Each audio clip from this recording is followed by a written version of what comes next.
Hey everyone, welcome back to my channel. This is Nona from thelinelover.com. Here is my final video in my minimal-ish capsule wardrobe for the Kibbe type series. Finally, we have the dramatic. Now, before I get into the garment examples, just know that this is a non-exhaustive capsule wardrobe. I don't go into professional attire or seasonal attire. Really, I just want to give you some insights and tips so that you can narrow down the most versatile items for you, and always know that you can adapt any style or aesthetic preference you like into the shapes and lines that work best for your unique body.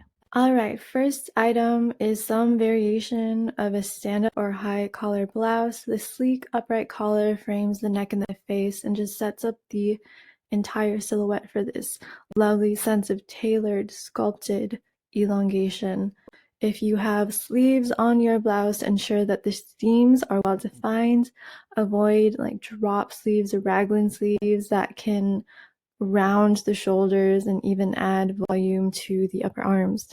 Next up, we have some variation of a textured mock or funnel neck top. A mock or funnel neck tends to be a little bit more sculpted and tailored than a standard turtleneck, which can be a little bit more drapey or clingy. It's just not as architectural and bold. If you add eye-catching detail that looks very sleek, it can be more like regal, like Catherine here, or more modern. Both work beautifully. Next, we have some form of an exaggerated plunge top. If you want to go for a softer material, go for like a sleek, silky, kind of ropey vibe, and make sure that if you do incorporate pleats, that they are linear and thinner as opposed to wider and voluminous. But if you go for a more form-fitting top, go for a very angular version. It's going to look so good. Onto the bottom, some sort of tailored pant. It's great if you can find one with like the front seams that add extra elongation or some sort of darting to add more tailoring. The pants should fall in a very sleek, almost linear way. They shouldn't bunch up on themselves, especially around the foot, nor should they be overly clingy, because that's going to emphasize roundness and curve rather than that sleek elongation. Alright, some form of a slit skirt. A very long slit skirt looks so regal on the dramatic, especially in a slightly heavier material. But if you want to go for a shorter skirt, that works well as long as there's nice shape and angularity to it. And I like this kind of asymmetrical detail on Claire. It's so, I don't know, regal is the only word that I can think of. Alright, on to the dresses. A halter dress that really captures that gorgeous vertical line. It should emphasize that length. It should draw the eye to that long center line.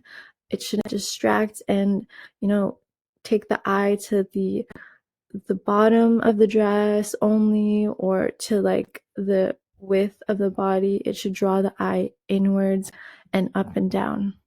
Alright, next up, some variation of a jumpsuit that's on the more solid side, more elongated. You can go a little bit relaxed, but it needs a little bit more elongated tapering and tailoring, like on Kate Blanchett here. But if you want to go for something a little more form-fitting, make sure it's not overly clingy so that it emphasizes length still instead of tracing every curve of the body.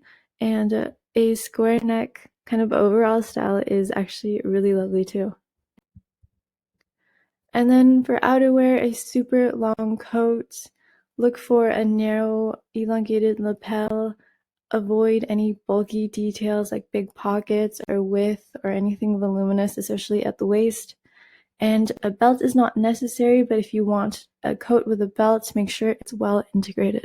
And lastly, some form of a leather jacket, nice, sleek, a little bit tapered at the waist to really help emphasize the shoulder shape. A little bit longer too, if you can. Avoid dull materials. A more like sumptuous, slightly shiny leather is best. It looks very luxurious but sporty. avoid anything cropped or boxy, and if you don't want a moto jacket, try a tailored aviator or pilot jacket or a cadet military jacket. All right, here are some example items that I found on yourstyle.com. I wanted to lean into like more of a brown color palette because a lot of the dramatic examples tend to feature black or white. So hopefully this is something that can get your imagination going. And here are some outfits you can create with those items. I know it's hard to kind of visualize these pants with the tops, but imagine a kind of a relaxed but secure tucking. You don't need to tuck exactly at the natural waist with a very cinched kind of look. Just try to outline the body in a continuous but form-fitting way. Alright, that was it for today's video and for this series. If you need any help with your style or figuring out needs of your unique silhouette, don't be a stranger and check out my website, thealignedlover.com. I'll see you in the next video. Bye!